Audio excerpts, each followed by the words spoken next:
Sunana Prince Kamal. Zan so idan wannan ne karo naka na farko a wannan channel din ka danna subscribe ka danna karar sanarwa domin a duk lokacin da dora wani sabon bidiyo za ka same shi kai tsaye. A wannan bidiyon zan yi magana ne akan abubuwa guda biyu. Na farko yadda ake gane mace 'yar maɗigo. Na biyu kuma akwai wani bidiyo da zan saka wanda za ku kalla yanzu na wasu 'yan mata da suka yi bidiyon kansu a hotel suna wani abu. Amma za ku gani da idanunku abin da suka yi.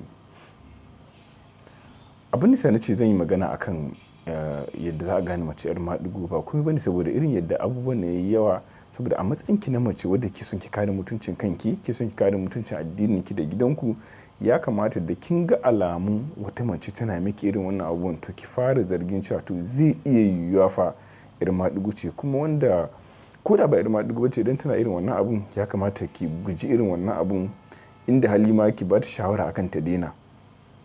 Yanzu kamar misali za ka yi saboda wasu mata suna ganin ai dukan mu mata ne za mu iya kawai mu riƙa runguman kanmu yadda muke so. It's wrong. Ko a addini kowa ya san wannan abun ba abu ne mai kyau. Daga nan shaidan na iya shiga zukatanku ku fara jin kila ma sha'awar junanku. Kuma mun sani a addinance an ce ka nisanci zina. So da haka idan har baki son wani abu ya zo shaidan ya ratsa zuciyarki jikin fara sha'awar mace 'yar uwarki, to kada wannan wasan ya fara shiga tsakaninki da mace.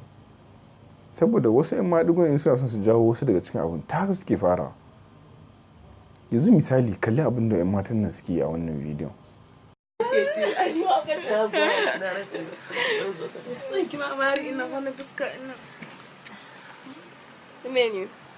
Ba filtan nan ba maganuwa. Ba filtan. Allah ya kashe garin masu albarka. Sai ki gaya musu shekarun ki, sai ki gaya musu ba.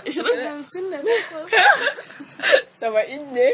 Ka ala shekarun sana wallahi 35. Duk wanda ya ga irin wannan bidiyon ya san cewa abu ne wanda in har ana irin wannan to wallahi komai na iya faruwa, shi ne ya shiga tsakani. Kaga an zo an fara yin misali maɗigo ko abin da bai kamata ba.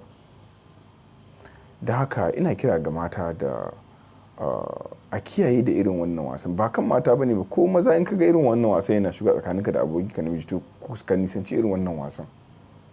Abu na biyu da nake so ne magana akan shi shine wannan bidiyon na wannan 'yan mata da suke bayani akan irin abubuwan da suke aikatawa a hotel tsakaninsu da junansu ba tare da masu yin invite wani namiji ba.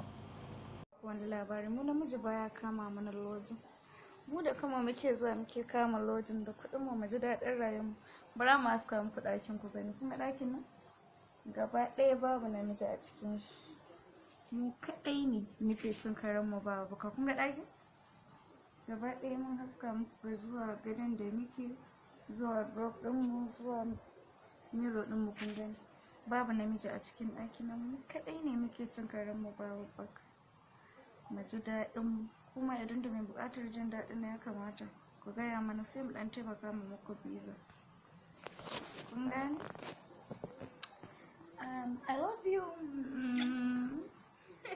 Ya kamata a matsayinmu na musulmi mu san cewa ko da za ka yi sabo na ubangiji yana da kyau ka riƙa sirrintawa. Allah baya son wanda yake gadara da cewa shi mai laifi ne. Yanzu irin wani abun da suka aikata ba abu ne mai kyau. Kuna yin maɗigonku ko kuna yin wani abu da bai kamata ba, ku je hotel kama hotel, menene na har sai kun je kun yi bidiyo kuna yaɗawa har kuna inviting ma wasu. Yana da kyau a matsayin musulmi sai cewa kowa mai laifi ne, amma me Allah yana son wanda suke sirrinta wannan kuma suke neman suke tuba. Da haka ina kira ga wannan 'yan matan ku tuba zuwa ga Allah, sannan duk wani wanda yake irin wani abu ma ya tuba zuwa ga Allah, sannan mu daina irin wannan halin. Wani abun ni maza na san suna yin wannan abu, ai na kwana da wancan ana yada irin wannan abubuwan. So ya kamata mu san cewa dan kana aikata zunubi ba abu bane mai kyau ka rika yaɗawa wai kai mai laifi ne. Allah ya sa mu dace kuma Allah ya sa mu gane gaskiya.